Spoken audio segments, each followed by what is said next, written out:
పితా పుత్ర పవిత్రాత్మ నామమున ఆమెన్. క్రీస్తునాథుని యందు మిక్కిలి ప్రియ సహోదరి సహోదరులారా, ఈ వాక్య పరిచర్యకి మిమ్మందరిని ప్రేమతో ఆహ్వానిస్తున్నాను. యెషయా గ్రంథము 43వ అధ్యాయము 19వ వచనము నుండి 21వ వచనము వరకు. ప్రభువిట్లు పలుకుచున్నాడు, ఇప్పుడు నేను ఒక నూతన కార్యమును చేసేదను, అది తత్క్షణమే జరుగును, మీరు దానిని వెంటనే చూతురు. నేను ఎడారిలో బాట వేయుదును, మరుభూమిలో త్రోవ వేయుదును. నేను ఎడారిలో నదులు పారించి నేనెన్నుకున్న ప్రజలకు నీటిని ఇత్తును. అప్పుడు నక్కలు, నిప్పుకోళ్ళు మొదలైన వన్యప్రాణులు నన్ను గౌరవించును. ఆ జనులు నేను నా కొరకే సృజించబడిన వారు, వారు నా స్తుతులను పాడువారు. క్రీస్తునందు మిక్కిలి ప్రియులకు సహోదరి సహోదరులారా, ఒక క్రొత్త సంవత్సరం, ఒక నూతన సంవత్సరంలో మనం అడుగుపెట్టాం. గుర్తుపెట్టుకుందాం ప్రియులారా, ఈ ప్రపంచంలో అత్యంత విలువైనటువంటిది, గొప్పదైన బహుమానం కాలం, సమయం, టైం. మన జీవితంలో ప్రియులారా, మనం కోట్లు సంపాదించవచ్చుగాక, కానీ మన జీవితంలో ఒక గంట, ఒక రోజు, ఒక సంవత్సరాన్ని మనంతట మనంగా సంపాదించుకోలేం.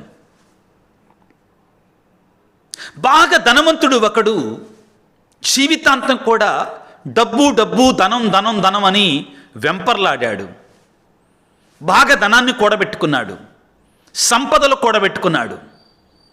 అయితే అతనికి దురదృష్టవశాత్తు ఒక ఘోరమైన వ్యాధి వచ్చింది. డాక్టర్లు అన్నారు, నువ్వొక 5-6 నెలల్లో చనిపోబోతున్నావు అని చెప్పారు. ఇంకేముంది, ఆ 5-6 నెలలు కూడా కనురెప్ప పాటులో త్వరగా గడిచిపోయాయి. చివరి రోజు, చుట్టూ కూడా ధనం ఉంది, డబ్బు ఉంది, సంపదలున్నాయి. డాక్టర్ల దగ్గరికి వచ్చి ఆ వ్యక్తి అన్నాడు, డాక్టర్ గారు, నాకున్నటువంటి డబ్బునంతా ఇస్తాను, నాకున్నటువంటి ధనాన్నంతా ఇస్తాను, నాకు ఇంకా కొన్నాళ్ళు బ్రతకాలని ఉందండి అని చెప్పారు. డాక్టర్లు అన్నారు, అయ్యా, అది మా వల్ల కాని పని, ఆ దేవుడు ఒక్కడే చేయవలసిన పని అన్నారు. చివరికి అతను అన్నాడు, అయ్యా, నాకున్న డబ్బు, ధనం, సంపద అంతా ఇచ్చేస్తాను, సరే కొన్ని సంవత్సరాలు కాదు, కొన్ని నెలలన్నా నన్ను బ్రతికించండి అయ్యా, అది కూడా మా వల్ల కాదయ్యా అని చెప్పారు. సరే కొన్ని నెలలు కాదు, కొన్ని వారాలన్నా, అది కూడా మా వల్ల కాదయ్యా, ఒక్క రోజుని నా జీవితంలో పొడిగించలేరా మీరు? నాకున్న డబ్బంతా మీకే ఇచ్చేస్తాను, నాకున్న సంపదలంతా మీకే ఇచ్చేస్తాను అన్నాడు. ఒక్కరోజు కాదండి, డాక్టర్లు అన్నారు, ఇంకొక గంట కూడా మీరు బ్రతకలేరండి, మీ సమయం ఆసన్నమైందన్నారు. చనిపోయారు. ప్రభునందు ప్రియులారా, ఇది ఒక ఉపమానమే కావచ్చండి, కానీ ఇందులో గొప్ప సత్యం ఉంది. ఇదే సత్యం మన జీవితంలో, మనంతట మనంగా, మానవులంగా మన జీవితంలో ప్రియులారా, ఒక సంవత్సరం కాదు కదా, ఒక నెల కాదు కదా, ఒక్క గడియ కూడా మనం పెంచుకోలేం, కొనుక్కోలేమండి డబ్బులు ఇచ్చి. ఎవరివ్వాలి ఈ సంవత్సరాన్ని, ఎవరివ్వాలి ఈ కాలాన్ని, ఈ సమయాన్ని మనకి? ఆ దేవుడు ఒక్కడే. ఈ నూతన సంవత్సరంలో అడుగు పెడుతుండగా ఆయన ఇచ్చినటువంటి ఈ నూతన సంవత్సరాన్ని బట్టి ఆ దేవాది దేవునికి నిండు హృదయముతో స్తుతులు స్తోత్రాలు చెల్లించాలి. ప్రాక్టికల్గా మాట్లాడుకుందాం ప్రియులారా, జీవితాన్ని బట్టి మన చుట్టూ జరిగే వాటిని మనం చూస్తున్నాం. ఎంతోమంది ధనవంతులు, కోటీశ్వరులు సడన్గా కనురెప్పపాటులో మరణించినటువంటి వారు ఎంతోమంది ఉన్నారు గడిచిన కాలం. దేవుడు మన జీవితాలలో కూడా ఒక నూతనత్వాన్ని, నూతన క్రియని, నూతన సంవత్సరాన్ని చేయాలని మనల్ని ఇంకా అత్యంత ప్రేమతో మనల్ని ఇంకా బ్రతికి ఉండాలని కోరుకున్నాడు. ప్రియ దేవుని బిడ్డలారా, దేవుడు నిన్ను నన్ను ఇంకా ప్రేమిస్తున్నాడు, మన మీద ఇంకా ప్రేమ నెనరు కలిగి ఉన్నాడు అని చెప్పటానికి ఆధారం ఏంటో తెలుసా? నీవు ఈ కొత్త సంవత్సరంలో అడుగుపెట్టావు చూడు, అదే ఒక గొప్ప నిదర్శనం, దానికి మించిన నిదర్శనం లేదు. మనందరికీ కూడా కొత్తవంటే చాలా ఇష్టం. పిల్లలకి, పెద్దలకి కొత్త బట్టలంటే చాలా ఇష్టం. అదే ఒక స్థాయికి వచ్చినటువంటి వారికి కొత్తగా మోటార్ సైకిల్ కొనాలంటే, కొత్తగా ఒక కారు కొనుక్కున్నారంటే, కొత్తగా ఒక ఇల్లు కట్టుకున్నామంటే, కొత్తగా ఒక పొలం కొన్నామంటే, కొత్తగా ఒక పిల్లలకైతే ముఖ్యంగా బడికెళ్ళే పిల్లలకి కొత్త పుస్తకాలు వచ్చినప్పుడు వాళ్ళకి పట్టరాని సంతోషం. అదేంటో వాటిని వదిలిపెట్టరు. కొన్నాళ్ళైన తర్వాత వాటిని పడేస్తారు అనుకోండి, పాత అయిన తర్వాత. ఈ మధ్యలో విజయవాడలో పరీక్షలు అయిన తర్వాత పిల్లలు ఎగ్జామ్ అయిపోయిన తర్వాత చించి వాటిని పేపర్లాగా పడేస్తున్నారు. పాతది అయిపోతే ఇష్టం ఉండదు. మనందరికి ఇష్టమే. అయితే ప్రియులారా, నిన్ను నన్ను సృష్టించినట్టు ఆ దేవునికి కూడా కొత్త విషయాలంటే ఇష్టమని చెప్తున్నాడు. ఆయన కొత్త వాటిని చేస్తానని వాగ్దానం చేస్తాడు, కొత్త వాటిని ఇస్తానని వాగ్దానం చేస్తాడు, కొత్త వాటిని ఆయన సృజిస్తాడు. ఆయనకు కూడా ఇష్టమే నూతనమైనటువంటి వాటి గురించి. వాక్యాన్ని చదువుకున్నాం కదా. యెషయా గ్రంథంలో 43వ అధ్యాయంలో 19వ వచనంలో దేవుడు ఈ విధంగా అంటున్నాడు, ఇప్పుడు నేను ఒక నూతన కార్యమును చేసేదను, అది వెంటనే జరుగును. దేవుడు అంటున్నాడు, నేను ఒక నూతన కార్యాన్ని చేస్తాను అంటున్నాడు. ప్రియులారా, మీకందరికీ ముందు కొనసాగే ముందుగా ఒక ముఖ్యమైన మాట ఏమిటి అంటే, ఏదైనా కానీ, ఒక వస్తువు కానీ, ఒక మనిషి కానీ, ఒక ఐడియా కానీ, ఏదైనా కానీ కాలములో పడితే అది వెంటనే పాతదైపోవటం ప్రారంభమవుతుంది. వివరిస్తాను. ఒక వస్తువుని వాళ్ళకు కొన్నావనుకో, రేపటికి ఏమైద్ది? అది పాతదైపోద్ది. ఒక వస్తువును గంట క్రితం కొన్నావనుకు ఇప్పుడు ఏమైపోతుంది? పాతదైపోతుంది. మనం ఒక పిల్లవాడు పుట్టిన తర్వాత మనం ఏమంటాం? ఆ పిల్లవాడికి ఎన్ని సంవత్సరాలు, ఎన్ని రోజులు అంటాం? 4 నెలల వయసు వచ్చింది వాడికంట. అంటే 4 నెలలు అతని జీవితంలో పాతవాడు అయిపోయాడు. మనం కూడా అంతే ప్రియులారా. మన జీవితంలో ఏదైనా కానీ కాలం చేతుల్లో పడితే అది పాతదైపోతూనే ఉంటుంది. ఒక కారు కొనండి, ఇవాళ 10 లక్షలు పెట్టి కారు కొంటే రేపటికి దాన్ని 9 లక్షల కన్నా ఎవడు తీసుకోడు. పాతదైపోయింది అంతే. ఆల్రెడీ 1 డే అంతే. ఏదైనా అంతేనండి. ఒక్కసారి అది కాలం చేతుల్లో పడిపోతే పాతదైపోద్ది. కానీ ప్రియులారా, నువ్వు దేవుని చేతుల్లో పడితే నిత్య నూతనంగా ఉంటావు. ఎల్లప్పుడూ నూతనంగానే ఉంటావు. గుర్తుపెట్టుకో ఈ సత్యాన్ని. ఏమంటున్నాడు? ఇప్పుడు నేను ఒక నూతన కార్యమును చేసేదను అంటున్నాడు అని పలికి, మీరు దాన్ని వెంటనే చూస్తారు అంటున్నాడు. మేబీ ఈ కొత్త సంవత్సరమే దేవుడు మనకు చేసిన నూతన కార్యమేమో. మనం చూస్తున్నటువంటి దేవుడు అంటున్నాడు కదా, మీరు దాన్ని చూస్తారు అంటున్నాడు కదా. ఈ నూతన సంవత్సరాన్ని గురించి మనతో మాట్లాడుతున్నాడేమో. ఆ తరువాత ఏమంటున్నారు? నేను ఎడారిలో బాటను వేయుదును, మరుభూమిలో త్రోవను వేయుదును. ఎడారి అంటే ఏంటి? జనసంచారం లేనటువంటిది. ఎడారి అంటే జీవము లేనటువంటిది, ప్రాణము లేనటువంటిది. మనుషులు అక్కడ ఎక్కువ కనబడదు ఎడారిలో. చెట్లు మొలవ్వో, ఇసుక దెబ్బలు, ఇసుక కొండలు అంతే. ఎడారి. మరుభూమి. మరుభూమి అంటే ఏంటి? శవాల దెబ్బ. మరణానికి ఆ మరణం కనబడే ప్రాంతం ఎప్పుడు కూడా యుద్ధం చేసిన తర్వాత శవాలు ఉంటాయి కదా. మరుభూమిలో ప్రియులారా, జీవము లేనటువంటిది. దేవుడు ఏమంటున్నాడు? ఇదిగో ఎడారిలో బాట వేయుదును అంటున్నాడు. బాట ఎందుకని? ప్రజలు నడుస్తారు కాబట్టి, జీవం వస్తుంది కాబట్టి. మరుభూమిలో త్రోవ వేయుదును అంటే ఎందుకని? జీవం ఉట్టిపడుద్ది కాబట్టి. ప్రియమైన బిడ్డ, నీ జీవితం గడిచిన సంవత్సరం ఒకవేళ ఎడారిలాగా ఉందా, మరుభూమిలాగా ఉందా? దేవుడు నీతో వాగ్దానం చేస్తున్నాడు, నీ జీవితాన్ని సంతోషదాయకంగా, ఆనందదాయకంగా మారుస్తానంటున్నాడు. ఆ తరువాత మాటలు చాలా ముఖ్యమైనటువంటివి. ఏమంటున్నాడు? నేను ఎడారిలో నదులు పారింతును. నదులంటే ఏంటి? నీరు. నీరు జీవానికి మూలం ప్రియులారా. ఇందాక చెప్పానుగా, ఎడారి అంటే జీవము లేనటువంటి దానికి గుర్తుగా ఉంది. జీవము లేకుండా ఉండటం అంటే ఏమిటి? నిరాశ, నిస్పృహలు, నిర్వేదం, ఉత్సాహము లేనటువంటి, నిరుత్సాహంతో బ్రతకటం ఎడారి జీవితం. ప్రభు అంటున్నాడు ఈ రోజున, నీ జీవితంలో నదులు పారిస్తాను అంటున్నాడు. జీవజల నదులు పారిస్తాను, సంతోషం అంటే నదులు పారిస్తాను అని పలుకుతున్నాడు. ఇది దేవుని యొక్క వాగ్దానం మనకి. తరువాత ఏమంటున్నాడు? ఇదిగో నేనెన్నుకున్న ప్రజలకు నీటిని ఇస్తాను. ఆ తర్వాత అప్పుడు నక్కలు, నిప్పుకోళ్ళు మొదలైన వన్యప్రాణులు నన్ను గౌరవించును. మరుభూమి అంటే మరణముతో ఉన్నట్టు భూమిలో ఏంటంటే జీవం వస్తుందంటండి. ఏంటంట జీవం? వన్యప్రాణులు, నక్కలు, నిప్పుకోళ్ళంట జీవంతో కలకలలాడతాయంట. ప్రియులారా, నీ జీవితం ఇప్పటి వరకు మరుభూమిలాగా ఉందా? ఎడారిలాగా ఉందా? దేవుడు నీతో అంటున్నాడు, బిడ్డా, నీ జీవితాన్ని ఒక సెలయేరుగా మార్చబోతున్నాను. నీ జీవితాన్ని కలకలలాడేటువంటి జీవంతో ఉట్టిపడేటువంటి నీ కుటుంబాన్ని మార్చబోతున్నాను అని పలుకుతున్నాడు. ప్రియులకు దేవుని బిడ్డలారా, ఇదిగో ఏమంటున్నాడు? నేను ఒక నూతన క్రియను చేయబోతున్నాను అని పలుకుతున్నాడు. ఆ తరువాత యెషయా గ్రంథము 65వ అధ్యాయం 17వ వచనములో ఈ విధంగా సెలవిస్తున్నాడు పిల్లారా. ఏంటంటే అక్కడ ఏకంగా ప్రభు అంటున్నాడు, పిల్లారా, ఇదిగో నేను మీకు ఒక నూతన దివిని, నూతన భువిని సృష్టించబోతున్నాను అని పలుకుతున్నాడు. ఏం సృష్టిస్తాడట? నూతన దివిని, నూతన భువిని కలుగజేస్తాను అని పలుకుతున్నాడు. స్పష్టంగా చదువుకుందాం ప్రియులకు దేవుని బిడ్డలారా. ఏమంటున్నాడు? నేను నూతన దివిని, నూతన భువిని సృజించును. పూర్వపు సంఘటనలను ఇక ఎవరికి జ్ఞప్తికి తెచ్చుకొనరు.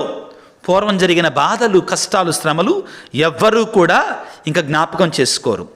నేను సృజింపబోవనని గాంచి మీరు ఆనందింపుడు. దేవుడు మొదట ఏమన్నాడు? నేను ఒక నూతన క్రియను చేస్తాను అన్నాడు. ఇప్పుడు ఏమంటున్నాడు? నేను ఒక నూతన ప్రాంతాన్ని తయారు చేస్తాను అంటున్నాడు. ప్రియులారా, యెహెజ్కేలు గ్రంథములో 11వ అధ్యాయములో 19-20 వచనాలలో ఈ విధంగా సెలవిస్తున్నాడు. మొదటిగా నూతన క్రియను చేస్తానన్నటువంటి దేవుడు, తరువాత నూతన ప్రాంతాన్ని తయారు చేస్తానంటున్నాడు దేవుడు. ఇప్పుడు ఏమంటున్నాడంటే నూతనమైన హృదయాన్ని ఇస్తానంటున్నాడు. పిల్లారా, నూతనమైన సృష్టిని తయారు చేస్తానని పలుకుతున్నాడు. యెహెజ్కేలు గ్రంథము 11వ అధ్యాయము 19వ వచనాన్ని చదువుకుందాం. నేను వారికి నూతన హృదయమును, నూతన మనస్సును దయచేయుదును. వారిలోని రాతి గుండెను తొలగించి దానిని స్థానమున మాంసపు గుండెను ఉంచెదను. అప్పుడు వారు నా చట్టములను, విధులను పాటింతురు. వారు నా ప్రజలగుదురు, నేను వారికి దేవుడు నగుదును. ప్రియులారా, దేవుడు 3 చోట్ల 3 విషయాల గురించి మాట్లాడుతున్నాడు. నూతనమైన కార్యాల గురించి, నూతనమైన ప్రాంతాలను గురించి, నూతనమైన హృదయాన్ని గురించి మనతో మాట్లాడుతున్నాడు. ప్రియులారా, నూతనమైన కార్యం నీ జీవితంలో జరగాలని ప్రార్థన చేసుకో. నూతనమైన నీ యొక్క జీవితం, నీ యొక్క ప్రాంతం, నీ కుటుంబం నూతనంగా మారాలని వేడుకో. నీకు దేవుడు నూతనమైన హృదయాన్ని దయచేయమని వేడుకో. ఈ నూతన సంవత్సరంలో ప్రియులారా, దేవుడు మనందరికీ వాగ్దానం చేసేది ఏమిటి అంటే ఆయన మన కొరకై గొప్ప పథకాలని రచించి ఉంచాడు. నూతనమైన దీవెనలు, నూతనమైన ఆశీర్వాదాలని మన కొరకై రచించి ఉంచాను అని పలుకుతున్నాడు. పిల్లారా, ఇర్మియా గ్రంథములో 29వ అధ్యాయములో 11వ వచనం నుంచి మనం చదువుకుంటే ఈ విధంగా సెలవిస్తున్నాడు. నేను మీ క్షేమము కొరకు ఉద్దేశించిన పథకములు నాకు మాత్రమే తెలియను. నేను మీ అభివృద్ధినే కానీ వినాశనమును కోరను.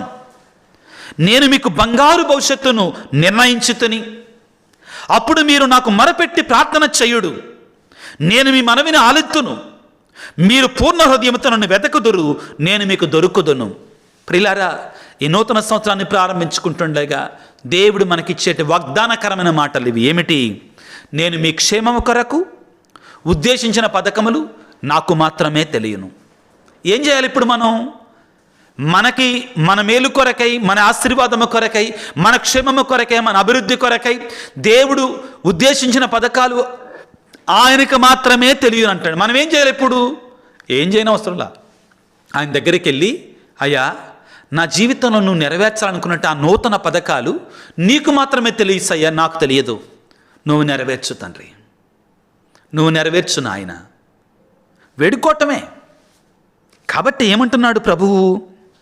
ప్రియులారా, అప్పుడు మీరు నాకు మొరపెట్టి ప్రార్థన చేయుదురు, నేను మీ మనవిని ఆలకిస్తాను. ఎప్పుడంటే మన జీవితంలో నెరవేరుస్తాడు ఆయన. మనం మొరపెట్టి ప్రార్థన చేయాలి. ఆ తర్వాత మీరు పూర్ణ హృదయంతో నన్ను వెదకెదరు. వెదకాలి. మనం వెదకకుండా దేవుడు మనకు ప్రసాదించాడు కదా. అడగాలి, వెతకాలి. అందుకే ప్రభు మత్తయి సువార్త 7:7 మీరు అడుగుడి మీకు వసగబడును, వెదకుడి మీకు దొరుకును, తట్టుడు మీకు తెరవబడును, తట్టిన ప్రతివానికి తలుపులు తెరుస్తానన్నాడు. అడుగు ఆయన దగ్గరికి వెళ్ళి. ఈ నూతన సంవత్సరంలో బిడ్డ, దేవుడు ఏమంటున్నాడంటే ఇర్మియా గ్రంథం 29:11 మీ అభివృద్ధినే కానీ మీ వినాశనాన్ని కోరనన్నాడు. అభివృద్ధిని కోరే దేవుడు, మేలును చేయాలనుకున్నాడు దేవుడు, మన దేవుడు. ప్రియులారా, లూకాసు వార్తలో 11వ యేసుప్రభు అంటాడు చాలా స్పష్టంగా. ఏమంటాడు? మీరెంత చెడ్డవారైనా కానీ మీ బిడ్డలకి మంచి వస్తువులు ఇచ్చటం మీకు తెలుసు కదా. మనం దుష్టాలోచనలో ఉండేటి చెడ్డ మనసులు కలిగినటువంటి మనమే మన బిడ్డలకి ఎప్పుడు మంచి జరగాలని కోరుకుంటాం. మంచి వస్తువులు ఇస్తాం కదా, చెడు ఇవ్వం కదా. అవసరమైతే మనం పేదరికంలో ఉండి బిడ్డలకు ఉన్నతమైన స్థితిని ఇవ్వాలనుకుంటాం కదా. మరి పరలోకమందున్న తండ్రి ఇంకెంత మంచివాడు. మనం ఆయన అడిగితే ఆయన ఇంకా మేలి వస్తువులు ఎంతగా ఇస్తాడు. మనం చేయాల్సిందల్లా ఏంటంటే ఇర్మియా గ్రంథంలో 29వ చెప్పినట్లుగా ఆయన దగ్గరికి వెళ్ళాలి, ఆయన వేడుకోవాలి. మనతో వచ్చిన సమస్యల్లా ఏంటంటే ఆయన దగ్గరికి వెళ్ళటల్లా, ఆయన వేడుకోవటల్లా, ఆయన మొరపెట్టి ప్రార్థన చేయటల్లా, చేయకుండా దేవుడు నాకు ఇయ్యలేదు, దేవుడు నన్ను ఆశీర్వదించలేదు అని మరలా మనం మాట్లాడుతున్నామంటండి. యాకోబు పత్రికలో 4వ 2వ నుంచి చదువుకుంటే, మీకేమి కావాలనో వాని కొరకే మీరు అర్థించకపోవట చేతనే, ప్రార్థించకపోవట చేతనే మీకు కావలసిన వాటిని మీరు పొందడం లేదు. మనం అడగటం లేదంటండి, ఆయన దగ్గరికి వెళ్ళడం లేదంటండి, ప్రార్థన చేయడం లేదంటండి. అందుకే మనం పొందలేకపోతున్నామంటండి. ఆదివారం వస్తే మనకి అన్ని పనులు వస్తాయి కదా. ప్రార్థన అంటే మనకి ఇంపార్టెంట్ పనులు తలెత్తుతాయి కదా. బైబిల్లో యేసుప్రభు చెప్పినట్లుగా, నేను ఎద్దులు కొనటానికి వెళుతున్నాను, నేను పొలం కొన్నాను చూడటానికి వెళుతున్నాను, నేను అది చేయటానికి వెళుతున్నా, ఇది చేయటానికి వెళుతున్నా. ఆదివారం మాత్రమే కదా మనకి ఈ పనులన్నీ వచ్చేది. ఇదిగో యెషయా గ్రంథంలో దేవుడు ఏమంటున్నాడంటే, నా యొక్క దినాన్ని మీరు పవిత్రమైనటువంటిదిగా, గౌరవార్హమైనటువంటిదిగా చెయ్యండి. మీరు చేయటం లేదు, మీరు చేయటం లేదు. దాన్ని మీరు విలువైన గౌరవార్హమైనటువంటి దానిగా చెయ్యండి.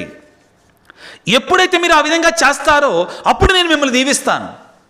మీరు నా దగ్గరికి రాకుండా, మొరపెట్టకుండా, ఆ సబ్బాతు దినాన్ని మీరు గౌరవార్హమైన దానిగా చేయకుండా మీరు నా దీవెనలు పొందాలంటే కుదరదు. నూతన సంవత్సరంలో మీలో ఎవరికైతే యూట్యూబ్ ద్వారా వాక్యాన్ని ఆలకిస్తున్నారో మీకందరికీ ఒక ఆత్మీయమైనటువంటి సలహా ప్రియులారా. నేను యూట్యూబ్లో వాక్యం చూస్తున్నా కదా, నేను యూట్యూబ్లో ప్రార్థన చేస్తున్నా కదా, నాకు సరిపోద్ది కదా. పొరపడకండి పిల్లారా. నువ్వు ఏ సంఘమైనా వ్యక్తిగతంగా నీవు ఆదివారం పూట జరిగేటువంటి ఆరాధనలో పాల్గొనాలి.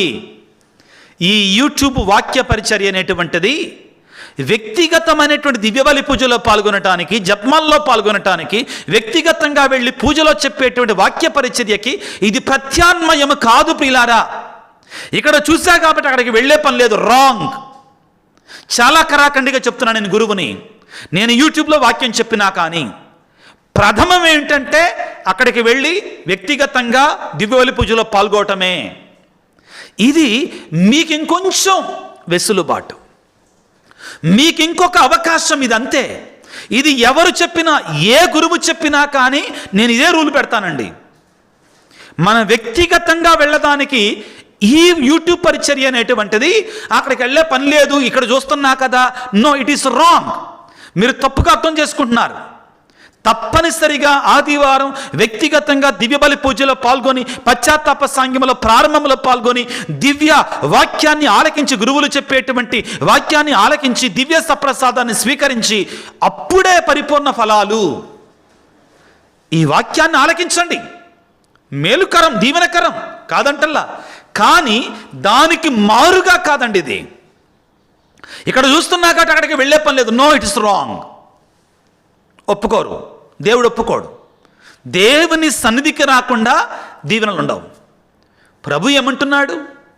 మీ బిడ్డలకి మీరు ఎంత చెడ్డవారైనా మేలుకరమైన కార్యాలు చేయటం వచ్చు కదా, మరి నా దగ్గరకు వస్తే నేను ఎంతగా ఇస్తాను. ప్రభు అంటున్నాడు ఇర్మియా గ్రంథం 29వ అధ్యాయంలో ఏమని చెప్తున్నాడు?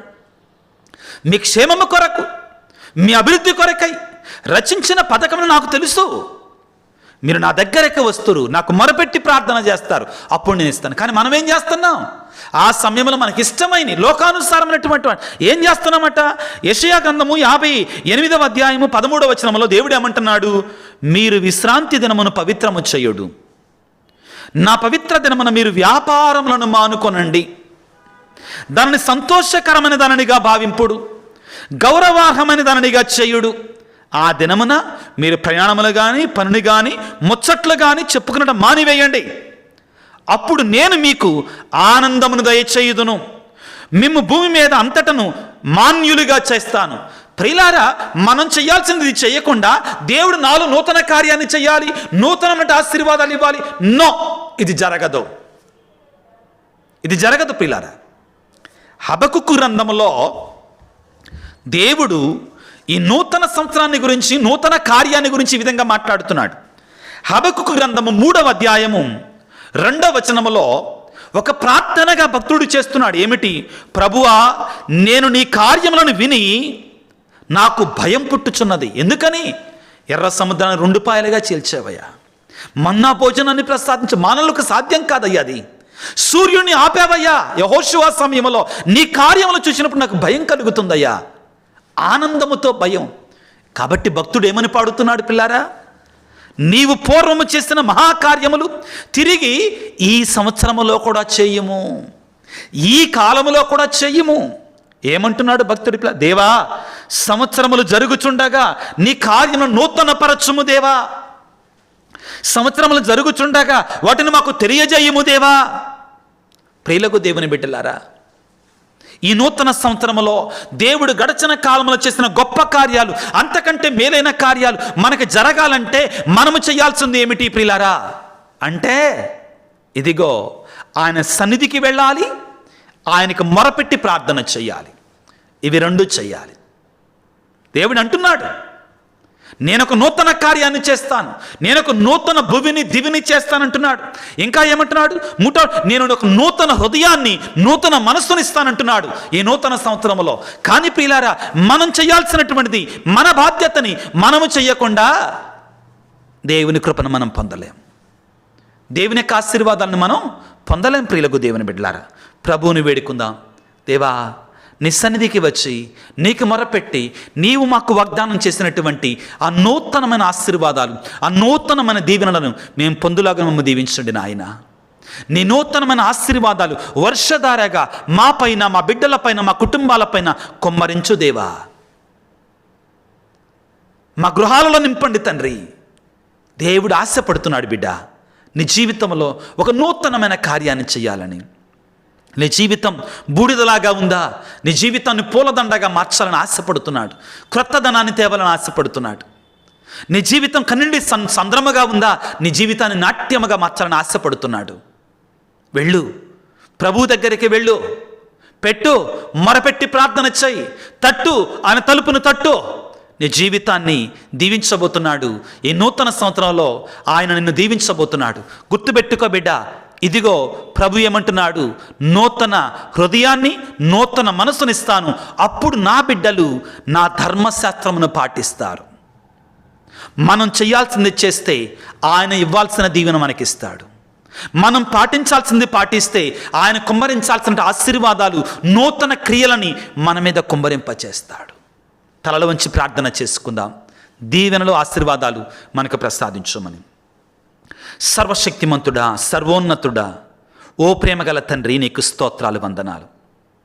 నువ్వు వాగ్దానం చేస్తున్నావయ్యా, నూతన క్రియలు చేస్తానంటున్నావు, నూతన దివిని భువిని చేస్తానంటున్నావు, నూతన హృదయాన్ని నూతన మనస్సునిస్తానంటున్నావు. మీకు స్తోత్రాలు. మా జీవితాలలో నూతన కార్యములను జరిగించుము దేవా. నీవు ఆశపడినట్లుగా మా హృదయాలని నీ నూతన ఆశీర్వాదాలతో నింపండి, నూతనమైన దీవెనలతో నింపండి, అభిషేకం చేయండి తండ్రి. ఈ నూతన సంవత్సరం అంతా మీరు మాకు తోడుగా ఉండండి ప్రభువా. యెహోషువతో నువ్వు పలికినట్లుగా, నేను నిన్ను విడువను ఎడబాయను, నేను నీకు తోడుగా ఉంటానని పలికిన దేవా, నీకు స్తోత్రాలు, నీకు వందనాలు. మాకు తోడుగా రా ప్రభువా, మాకు నీడగా ఉండయ్యా. ఈనాడు ఈ వాక్య పరిచయలో పాల్గొన్న ప్రతి బిడ్డ జీవితంలో ఈ నూతన సంవత్సరంలో నూతనమైన క్రియలని, నూతనమైన అభివృద్ధిని, నూతనమైన ఆశీర్వాదాలతో నింపమని మా ప్రభు అయిన క్రీస్తు ద్వారా వేడుకొనుచున్నాము తండ్రి, ఆమెన్. ప్రభువు మీతో ఉందరుగాక, మీ ఆత్మతో ఉందరుగాక.